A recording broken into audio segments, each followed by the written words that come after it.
Qual é o primeiro erro, né, quando a gente fala em programa de gerenciamento de risco, né, que são cometidos aí na elaboração e implementação do PGR? O primeiro é um PGR com cara de PPRA. Vocês já viram isso aí? Vocês já pegaram? Você pega lá, é nítido que foi trocada a capa e alguns elementos textuais, mas aquilo tá com uma cara de PPRA. Pessoal, a NR1 é o mínimo que você precisa atender. Aquilo lá não é o suprassumo, é o mínimo. E aí você pega lá e nem o mínimo começa a atender, pô, é um PGR com cara de PPRA. Segundo, pessoal, que também para mim também é comum, PGR copia e cola. Pessoal, o que é o PGR copia e cola? E aqui fazer uma consideração. Equívocos nós todos profissionais vamos cometer. Alguma coisa vai passar batido. Por exemplo, vamos lá, a Ana Lúcia vai lá, elabora o PGR numa determinada empresa. Passa um mês, a empresa me contrata para elaborar um PGR lá. Mesmo ela fazendo um trabalho com muita qualidade eu também, a chance de ter divergência, ela é grande. É passível que exista. Só que quando eu falo aqui o PGR copia e cola, não é disso que eu tô falando. É porque isso aqui foi um desvio técnico. Todos nós vamos passar por isso. PGR copia e cola é aquele PGR lá, você pega ele lá e ele tá falando de um padeiro, mas com os fatores de risco de um mecânico, entendeu? É nítido que teve um copia e cola. Outra situação, né? Tratar o PGR como um documento. E aí, consequentemente, você pode saber que a empresa ela não implementa e, quiçá, revisa ele, entendeu? Então, vamos lá. Terceiro ponto aqui, né? Terceiro erro, equívoco que é cometido na elaboração ou implementação do PGR. Tratar o PGR como um documento, papel, arquivo PDF, que não usa ele como uma ferramenta que precisa ser revisado de forma contínua, não implementa,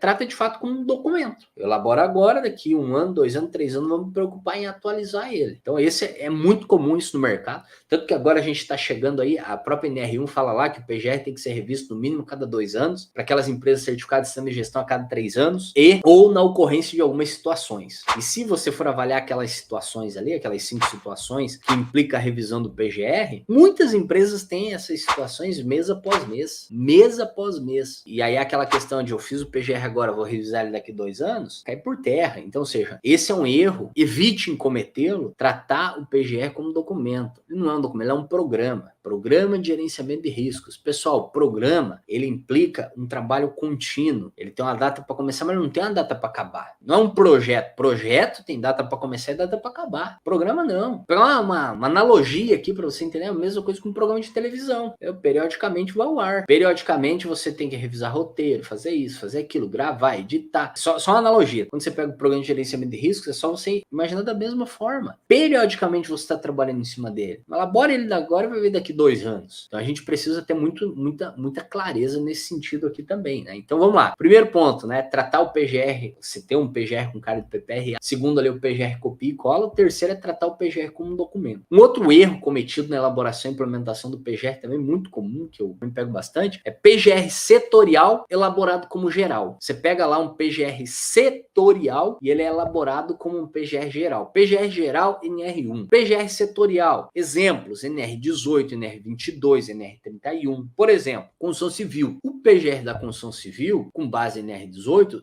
tem suas peculiaridades. O PGR da mineração NR22 tem suas peculiaridades. O PGR da NR31, trabalho rural, tem suas peculiaridades. Então você não pode tratar esses PGRs que são setoriais, 18, 22, 31, como exemplo, como PGR geral, lá da NR1. E essa é uma questão também aqui muito comum. Quinto, vamos lá, quinto equívoco, quinto erro, confusão conceitual. Pego muito isso também, uma confusão conceitual. Você começa a olhar o PGR, situações que são perigos, está tratando como risco, situações que são risco, tratando como perigo. Você vai pegar e olhar o plano de ação, não é um plano de ação, é um cronograma de ações. Então isso é muito comum também. É uma confusão conceitual. O PGR ele tem que ter um plano de ação. O PPRA tinha cronograma de ações. É a mesma coisa? Claro que não. Cronograma de ação é uma coisa, plano de ação é outra. No plano de ação, você precisa ter um cronograma das ações. É diferente. E às vezes você pega lá e você identifica essa confusão conceitual entre perigo, risco, plano de ação, cronograma de ações. Sexto erro cometido aqui, né? Inventário de risco incompleto. Então, se você pegar, por exemplo, assim, em termos de requisito legal, ou requisito técnico mesmo. Por exemplo, se você pegar a BS 8800, exemplo, vai te apresentar alguns requisitos técnicos mínimos que tem que ter no programa de gerenciamento de risco. O BS 8800 não fala de PGR, fala de identificação e avaliação, identificação de perigos e avaliação de riscos. E lá apresenta requisitos mínimos. A ISO 45001 de 2018 faz a mesma coisa. Então, ou seja, independente se a gente olhar sob o prisma do requisito legal ou do requisito técnico, quando a gente fala em inventário de risco, sendo que o inventário de risco ele contempla duas etapas, identificação de perigos e avaliação de riscos, existem informações mínimas que a gente tem que ter. E muitas vezes a gente pega um PGR e tem ausência de requisitos mínimos. Você pega lá um inventário de risco, ele está incompleto, né? E aqui tem 3 situações que particularmente são as que eu mais identifico, né? O primeiro, ausência de fator de risco ergonômico de acidente. É muito comum isso. A ausência da indicação das fontes ou circunstância, ou ausência do nível de risco, a classificação de risco. Então aqui estão 3 exemplos muito comuns, quando pega um PGR lá e eu vejo que ele está incompleto. Por quê? Ele não apresenta a identificação, a análise, a avaliação dos fatores de riscos ergonômicos ou de acidentes. E aqui a gente já casa lá com o PGR cara de PPRA. Alguns não tem fontes ou circunstâncias. Tem lá o fator de risco, tem o risco ou descrição do risco, mas não tem fonte de circunstância. Alguns você pega lá, não tem a classificação do risco ou estimativo do nível de risco. Não tem. Ou seja, então esse é o 6º erro comum que é identificado aí em alguns programas de gerenciamento de riscos. O inventário de risco incompleto, a ausência de informação do inventário de risco. Uma outra situação é um plano de ação inexistente ou em desacordo. Ele está em desacordo quando você avalia o inventário de risco ou como olhar o plano de ação em termos de requisito técnico ou legal. Existem informações faltantes. Então, essa também é uma situação muito comum, né? É um plano de ação inexistente ou em desacordo. 8º erro cometido aí na elaboração e implementação do programa de gerenciamento de riscos. Tá? Critério adotado para avaliação dos riscos e tomada de decisão. Lá no seu programa de gerenciamento de risco, você precisa apresentar quais foram os critérios que você usou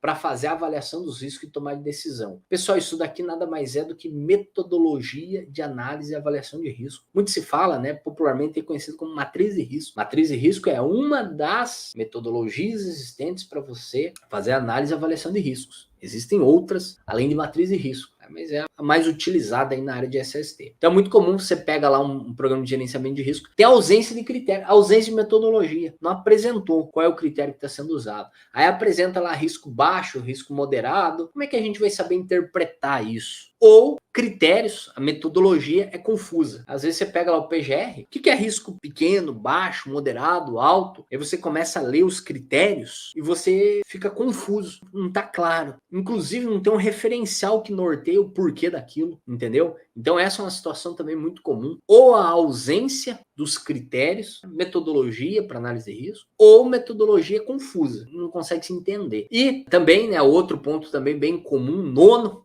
estimativa do nível de risco é não realizada ou em desacordo. Você vai lá, não tem o nível de risco. Estimativa do nível de risco. Você estima a severidade, estima a probabilidade, no mínimo, pode estimar outros fatores, e aí você vai determinar o nível de risco. Consequentemente, vai classificar esse risco. Isso precisa ter lá no seu inventário de risco, que compõe PGR. E muitos programas de gerenciamento de risco você não tem, beleza? E 10º erro que é cometido aí na elaboração ou implementação do PGR é o dados da análise preliminar no monitoramento da exposição desprezado ou não realizado. Ou seja, você precisa usar como base dados da avaliação preliminar ou monitoramento de exposição. Isso daqui, pessoal, remete diretamente a NR9 e NR17. NR9, no que diz respeito ao fator de risco físico, químico e biológico. Você precisa fazer um monitoramento ambiental, se aplicável. NR17, avaliação ergonômica preliminar. É muito comum você pegar um programa de gerenciamento de riscos que não faz essa conexão dos ambientais com a NR9 e dos ergonômicos com a 17. Então, ou seja, ou faz isso de forma discrepante. Então, esse é um erro, uma situação muito comum. Beleza? Então, hoje o que acontece? No mercado, quando a gente avalia um programa de gerenciamento de riscos, esses são os 10 erros cometidos comuns. Comumente a gente vê aí. Vou resumir aqui, porque foram muitos, né? Eu vou resumir os 10 aqui. Então, 10 principais erros cometidos na elaboração e implementação do PGR. Primeiro, PGR com cara de PPRA. Segundo,